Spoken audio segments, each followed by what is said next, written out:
Hey guys, Josh here. So I want to make a video because it feels like it's been a while. And one of the things I've been thinking about a lot lately and talking about with friends lately is the fact that this year, as opposed to most other years, the big films have been kind of taking a sideline to some smaller films more than any other year, at least while I've been conscious of film, and I think for a very long time. So I don't mean this in a sense of just like awards or award ceremonies or like things like that. I mean in the general public, and I think most people are aware of this, even if they're not fully aware of this. So there were a lot of big budget blockbuster films coming out this year, and most of them, when I say underperformed, I don't mean they didn't do well at the box office. What I mean is that everybody expected them to get this good of reviews. Everybody expected them to make just all this money and make a huge splash from what everybody was talking about. And even though they did really well at the box office, nobody really was talking about them much, for the most part, with the exception of like Ghostbusters. A lot of the film talk this year and a lot of the reviews and the box office returns have been coming from smaller films, and specifically this year, horror films. And so I basically wanted to throw out why I think that might be happening, and then hopefully have you guys leave comments and tell me why you think it might be happening, because I'm really just interested in hearing different people's opinions on this. So for me, I think it's kind of a combination of a couple things. I think for one, Hollywood has gotten really good at lazy filmmaking, right? These are directors who we know we can pay about this much to make this kind of film. We know they're going to do what we tell them to do. They're going to be dependable. So they grab those directors and they grab these writers and throw them together and they give them a plot line they want done, or they give them the kind of film they want made, and then that gets made. And for a long time, we kind of just accepted that and dealt with it. But it seems like the last couple of years, the last few years, the general public has been getting really tired of seeing the same films, and they've been speaking up about it. And they've been speaking up about it, and not just online, on Twitter and on Facebook, but also with the box office. Because if you look at the box office returns on a lot of those films that would have 3 or 4 years ago done really well, they're not doing as well as they're projected to do. And I think it's largely because people see the trailers and they go, I've seen it, I'm not going to pay for that. And instead, they pay to go see something that they haven't seen before. Stuff like, we're talking a couple years ago, stuff like Ex Machina, stuff like Birdman. We're talking this year, we're talking films like The Green Room, like 10 Cloverfield Lane, like Don't Breathe, like Lights Out. We're talking The Conjuring 2, we're talking The Witch, right? As far as horror films go, people are more interested right now, it seems like, in these low-budget, independent films, and these just smaller, not only independent, but just smaller films. I think largely because when you have smaller films, either you're independent, you can do whatever you want, or generally the studio just kind of lets you do your thing, gives you the money for it, because they are going to just kind of take a risk on you.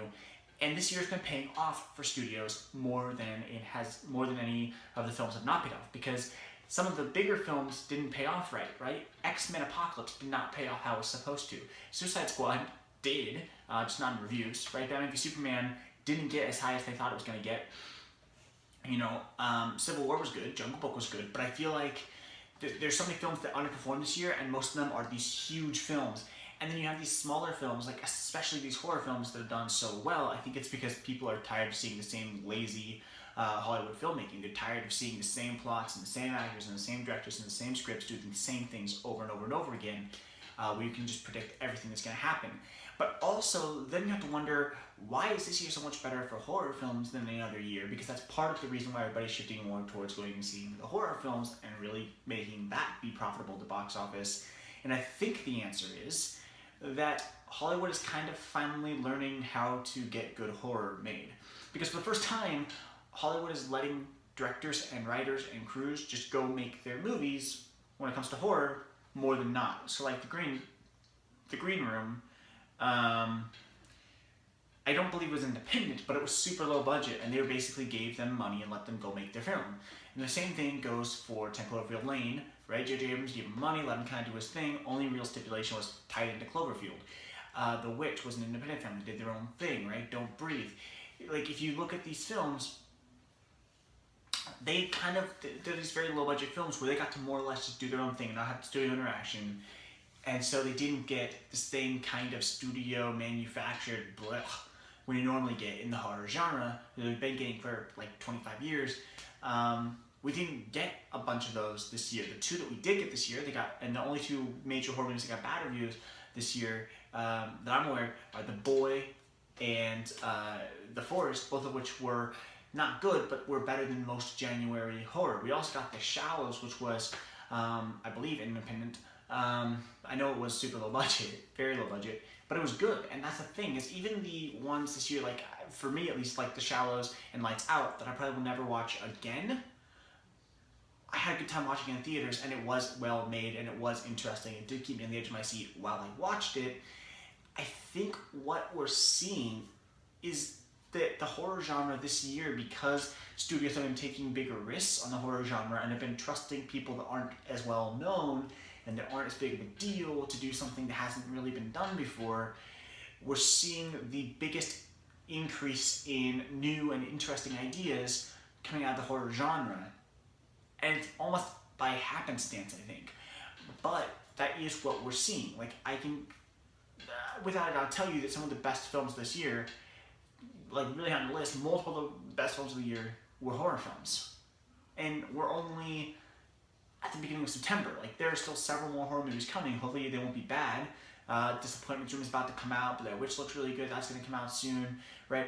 But at the end of the day, even if every other horror film that comes out this year is just terrible and bombs and is worthless, there were still all these horror movies that came out already that were just so good. They're sitting at between 76 and 96% on Rotten Tomatoes right now. Not to mention Hush, which is a fantastic independent horror movie that's on Netflix. If you haven't seen it, you should watch it. And that is at 100% on Rotten Tomatoes. And it deserves it because it's amazing. And I think that's what we're seeing, is a lot of people realizing that horror right now is a breeding ground for new and interesting and genuine ideas and concepts, which is what horror was in the late 70s, early 80s, when we got stuff like Halloween and The Evil Dead, when independent horror was in its prime, that ended up birthing all of the terrible non-stop sequels and franchises and all that garbage. But when what started that was independent horror films. And so I think we're getting into that phase again where we get that. Unfortunately, next year looks interesting because I believe, unless things have changed, we're getting a bunch of sequels and reboots. And I didn't see really any new horror films slated for next year except for Death House. So that's going to be interesting. But I think that is why we're seeing what we're seeing with the horror genre this year. But I'd like to know what you think is the reason. So please like and subscribe and comment, let me know. And thanks for watching. Have a great day.